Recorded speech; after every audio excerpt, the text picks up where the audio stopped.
10 లక్షల మందితో సైన్యాన్ని సిద్ధం చేశాం. 12 ఏళ్లు నిండిన పిల్లలకు చోటు. ఇరాన్ ప్రకటన. పశ్చిమాసియాకు మరో 10,000 సైన్యాన్ని తరలించనున్న అమెరికా. ఇప్పటికే ఆంఫీబియస్ గ్రూపుల తరలింపు. ఇజ్రాయెల్కు సైనికుల కొరత. 12,000 మంది కావాలి. ఐడిఎఫ్ అంటే భూతల యుద్ధానికి వీళ్ళు సిద్ధమైనట్టుగా అర్థమవుతుంది. భూమార్గం ద్వారా సైనికులు తుపాకులు పట్టుకొని ఆయుధాలు పట్టుకొని ఇప్పటి వరకు సముద్రయాన యుద్ధం జరిగింది. ఇప్పుడు 10 లక్షల మంది సైన్యాన్ని ఇరాన్ సిద్ధం చేస్తుందంటే అందులో 12 ఏళ్ళు నిండిన బాలులను పౌరులను 12 ఏళ్ళు అంటే పసిప్రాయం కూడా పూర్తి కాకముందే యుద్ధ రంగంలోకి 12 ఏళ్ల పిల్లలను కూడా పంపుతున్నారంటే భూతల యుద్ధం ఎంత భయంకరంగా ఉండబోతుంది అనేది కూడా ఈ వార్తను బట్టి అర్థమవుతున్నది.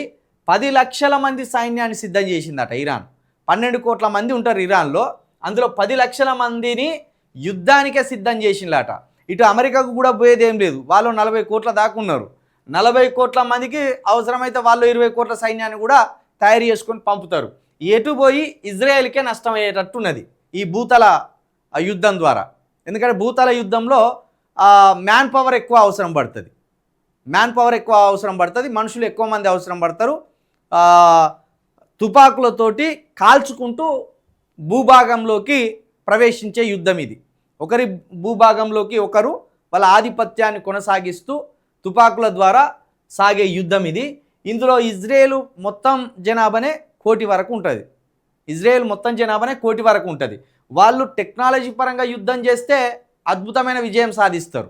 వాళ్ళ దగ్గర అత్యాధునికమైన ఆయుధాలు ఉన్నాయి, దానికి లోటేం లేదు. కానీ భుజబలంతో గెలవాలంటే, మ్యాన్ పవర్ తోటి గెలవాలంటే ఇజ్రాయెల్ దగ్గర సరిపడా జనాభా లేదు, సరిపడా సైన్యం లేదు. ఆ దెబ్బ కొట్టాలని ఇరాను ఇప్పుడు పెద్ద వ్యూహాన్నే తలపెట్టినట్టు అర్థమవుతున్నది. మరి ఇజ్రాయేలు ఇతర దేశాల నుండి సైనికులను పోగేసుకొని ఇరాన్ మీదికి యుద్ధానికి పోతుందా, తమ దగ్గర ఉన్న మ్యాన్ పవర్ తోటే ఇరాన్ని నిలువరించేలా చేస్తుందా అనేది కూడా చూడాలి. మొత్తానికైతే 10 లక్షల మంది సైన్యంతో యుద్ధానికి ఇరాన్ సిద్ధమైందంటేనే ఏదో ఘోరం జరగబోతుంది, ఏదో మహా ఆపద కూడా ఈ ప్రపంచానికి రాబోతుందనేది అర్థమవుతుంది.